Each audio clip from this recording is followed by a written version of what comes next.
Bande nyonso bana mboka toutai kolanda message ya syndicat o asali lobby oyo bakongole nyonso bamoni bayoki ke ndeko lobby eza kotambola na net na internet.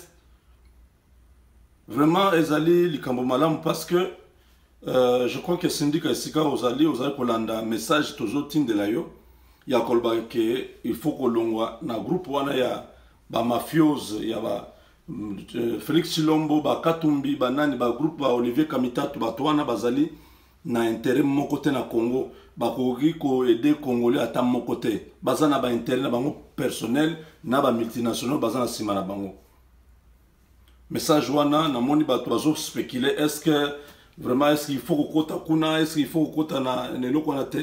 Moi je vais te dire une chose, c'est que premièrement acte wana ya kosala eloko wana osali tosepeli nango ezolakisa ke ozwi message na biso ose détaché na bato wana parce que soki ozalaka na bango nde okoti mbala moko na kati ya eloko na bango ya rassemblement.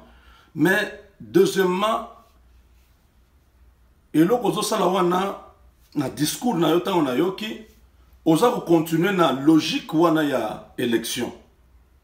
Ndeko nanga syndicat nayebisa o vérité yo ozali ndeko na biso congolais. Ton père est congolais, de père et de mère. Maman na yo azali mundele. Okoli na Congo, oza congolais parce que constitution na biso ezali ko reconnaître mutu nyonso oyo azali na nationalité soit ya papa soit ya maman azala congolais. Donc tu es congolais.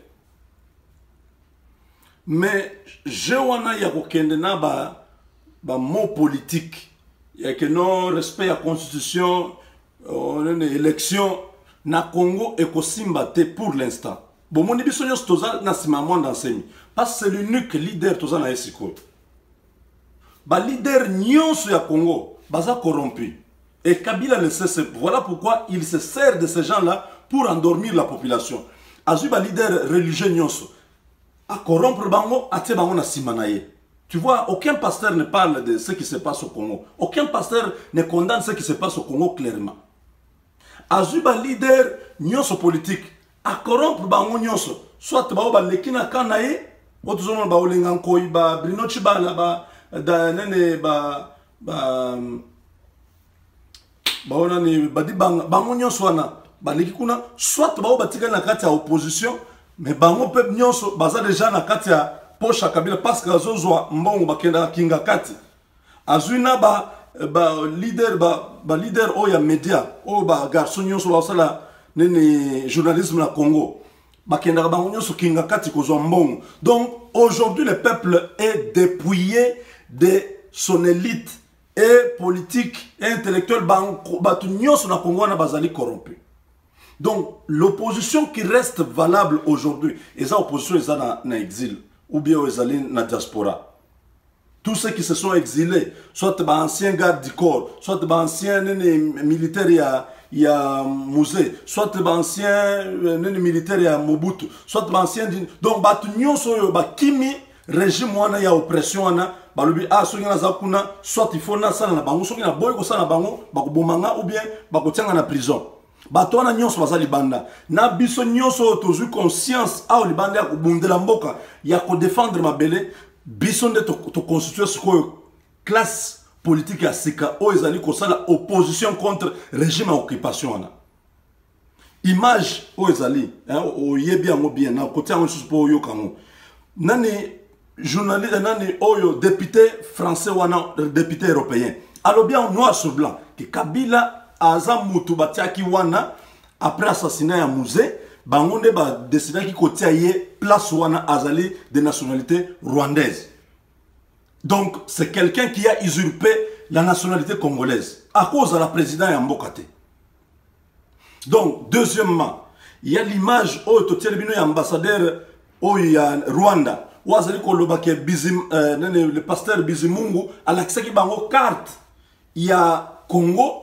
Alors, il parti à Est Mobimbana ezali mabele ya Rwandais. Donc, c'est pourquoi c'est ce qui justifie la présence rwandaise na mabele ya Congo.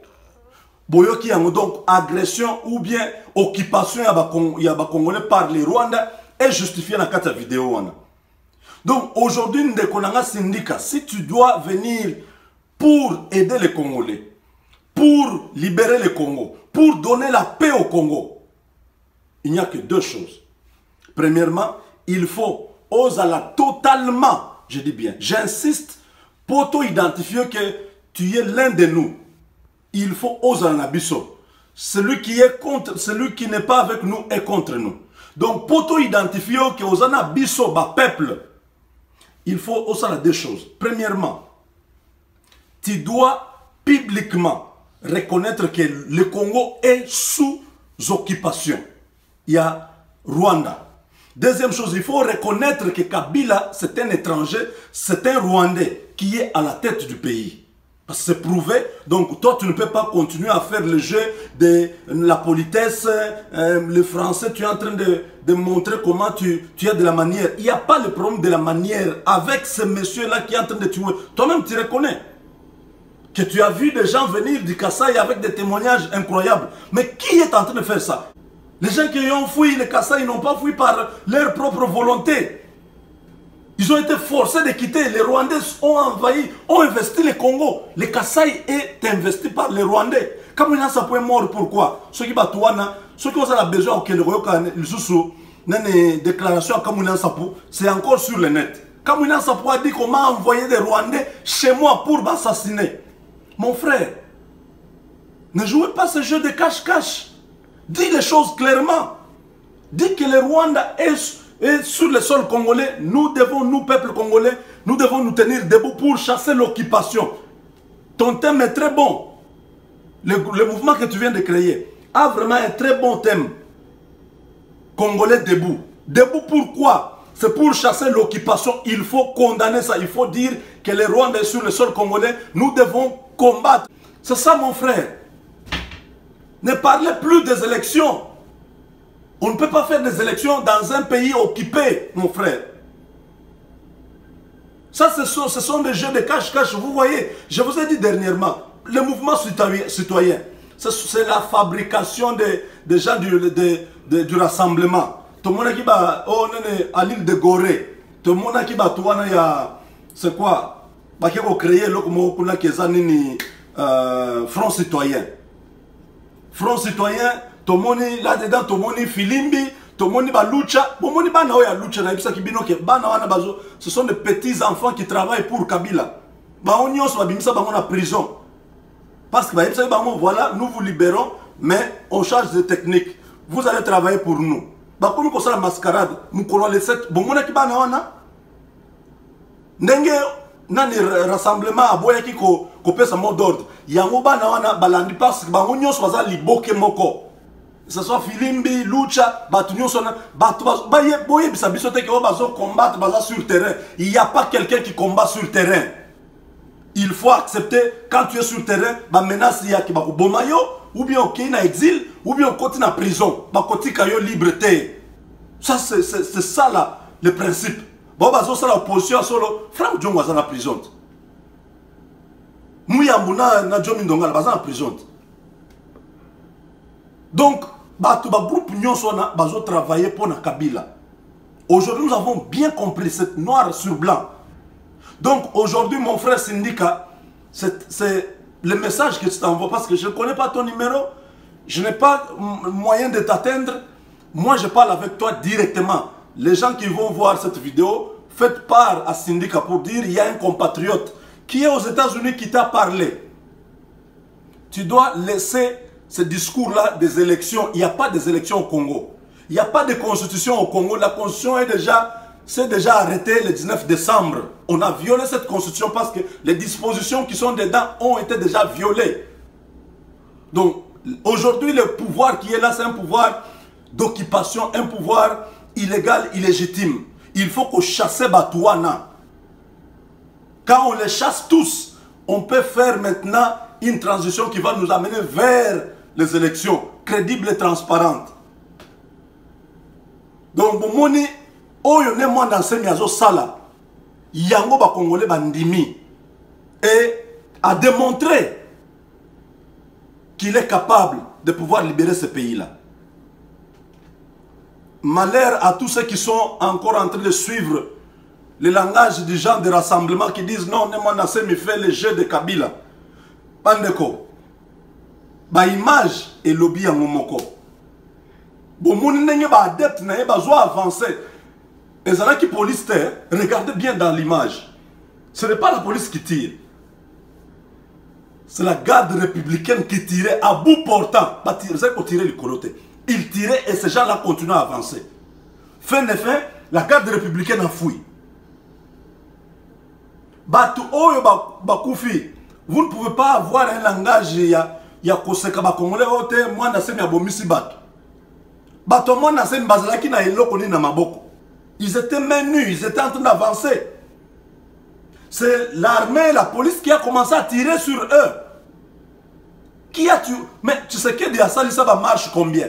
Bato akufa nyonso wana, baloba tu sais que dia abomisi bato.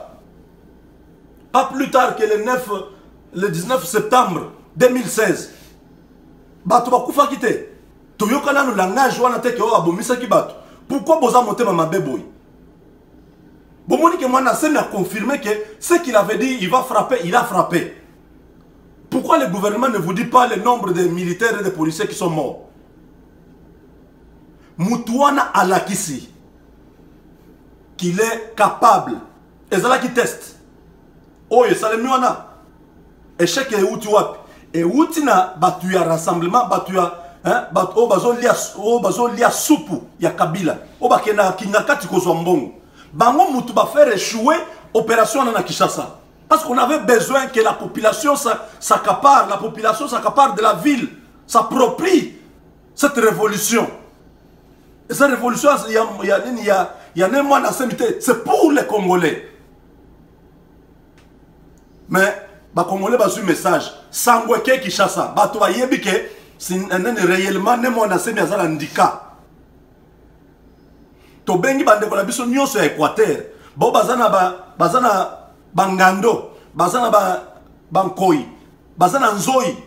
Oyo esalaka musala na guerre à 80 jours. O bazana ba nyoka, o bazana ba scorpion, ba yanango. Kanate mwana Nassemi akoloba. Tozo zonga sikoyo mbala oyo eza pona kosila na bango.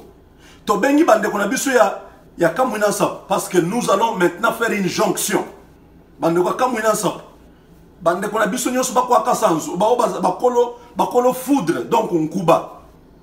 Toza na bino siko tozo travailler en synergie pour que lokwana eza ya mbala oyo to silana na bango. To bengi bande ko nyonso ya bandundu. Na biloko nyonso o bazana ngo ya bokoko. Ya kolimwaka, ya kosalamaka bamonana. Tozana bango besoin. To bengi bande ko na biso nyonso ya nord na sud qui voit ba maïmaï, les vrais compatriotes, les vrais patriotes o bazo bunda, o ba empêcher balkanisation, ya SSA le mati lelo. En tout cas, mon général, place aux alliés oyebi soutien na biso makasi pona yo pona musalo zo sala. Merci beaucoup pour le travail que tu fais. Nous demandons que Batunayo Nyoso, groupe Nayo Nyoso, boza la préparer parce qu'on doit yambala oyo ezana pona kosila na Kabila.